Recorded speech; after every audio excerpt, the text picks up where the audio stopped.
So if you're wondering where you can pinpoint that tinny frequency from your guitar sounds, or why your rock guitars are sounding so harsh that you can't turn up your mix, or maybe it's cluttering up the low mids and everything sounds boomy and muddy, and you just can't figure out how to EQ your guitars so that they sit with the rest of the instruments in the mix, this video is for you. Hi, my name is Björk Benediktsson, and I am the founder of Audio Issues and the author of Step-by-Step Mixing, How to Create Great Mixes with Only 5 Plugins. And today we're going to talk about guitar EQ, and I'm going to walk you through 7 quick and dirty EQ fixes for your guitar.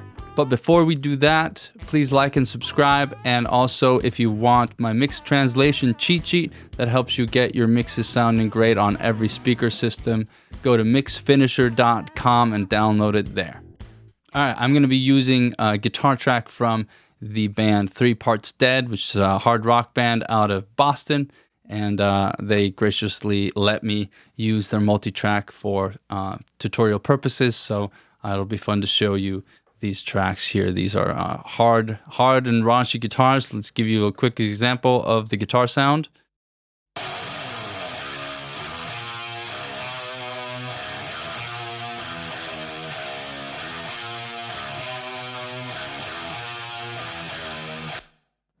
There's already a little bit of mixing going on in there, definitely some panning, stuff like that. But in this video, I'm just going to walk you through some of the frequency areas of guitars so that you know what to do when you're hearing something annoying in your mix. So let's start with number 1, the Yucky Low-End.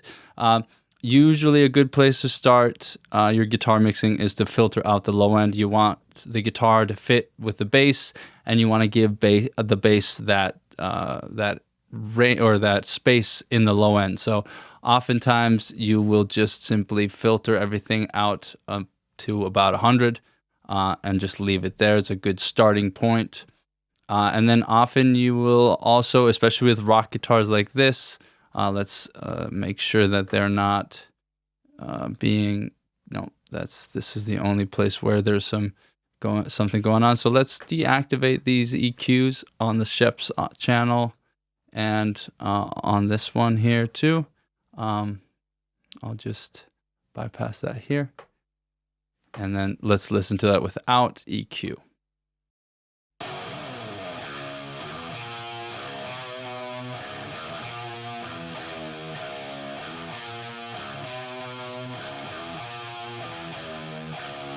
All right, you can hear there's a little bit of reverb going on here. There's some parallel compression and stuff like that. I'm not gonna change too much of the mix just to show you all this stuff. But you can, if things are sounding hissy in the high end, you can also do the same low pass. You can also do the same filtering and use a low pass filter on the highs, and maybe go all the way down to about 7K or so.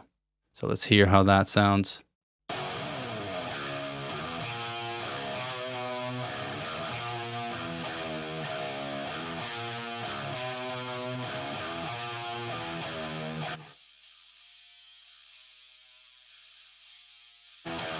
So as you can hear, there's a lot of hiss there that really isn't necessary, and it kind of creates more definition in the guitar sound just by removing it. And then number 2, guitar thickness. That was number 1 and number 1.5 if you're counting, which you don't have to. The guitar thickness is in the 150 hertz area here. As you will hear when I start boosting it, it'll start adding a lot of body and weight. Sometimes that's something you want, but you have to listen to it in context with the rest of the mix, especially with the bass guitar and other instruments that have a lot of low mid response, to make sure that you're not adding too much muddiness to the mix by just boosting the low mids in every single instrument. But let's take a listen just so you can hear an audio example.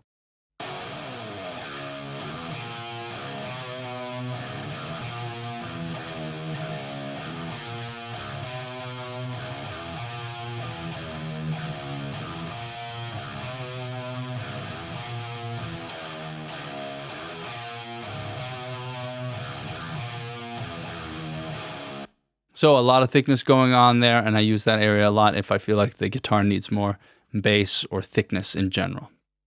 All right, number 3, the fundamental guitar frequency.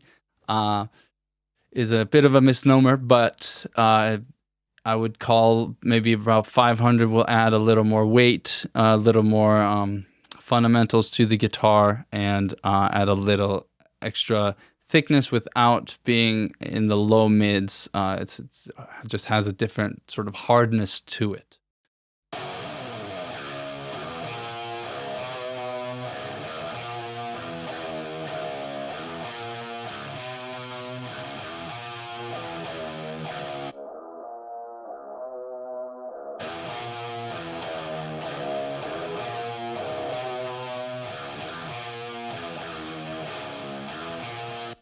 So as you can hear, it adds a little extra.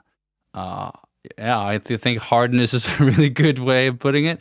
But combined with this, it might be too much.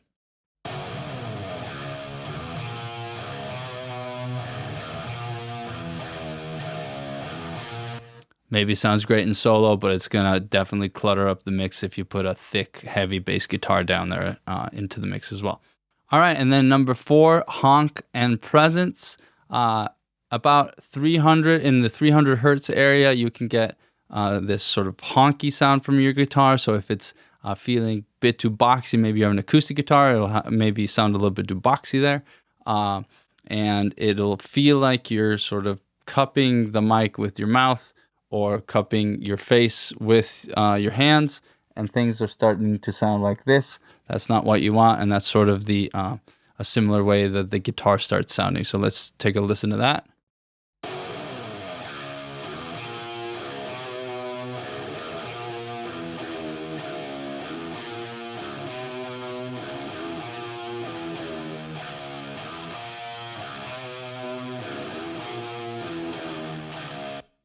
So that's sort of honkiness for you. And then if you want to add presence or make your guitars cut through the mix, around 1K is a great area to try that.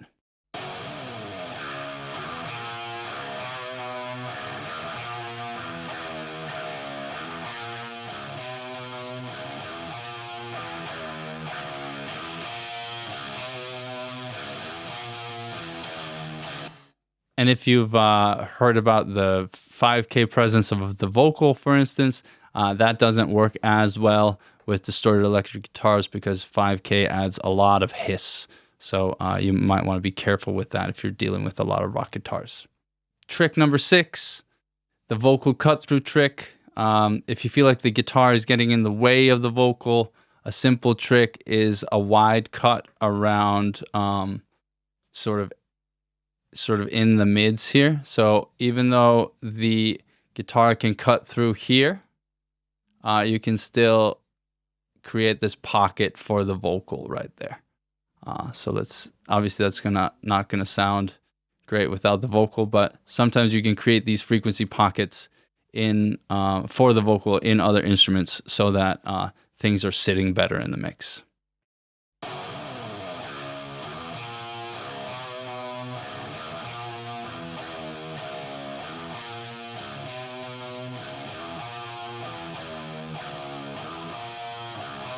So hypothetically now the guitar is cutting through at 1,000 while it's giving this sort of pocket of the frequency spectrum to the vocal.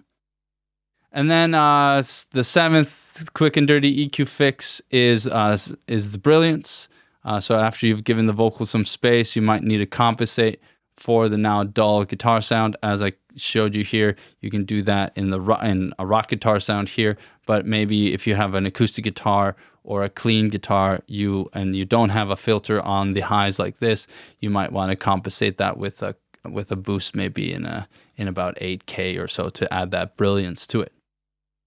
And obviously, these frequency areas are not set in stone. You have to sweep around the frequency areas and the frequency ranges to find the exact frequency where your guitar sound jumps through and comes alive.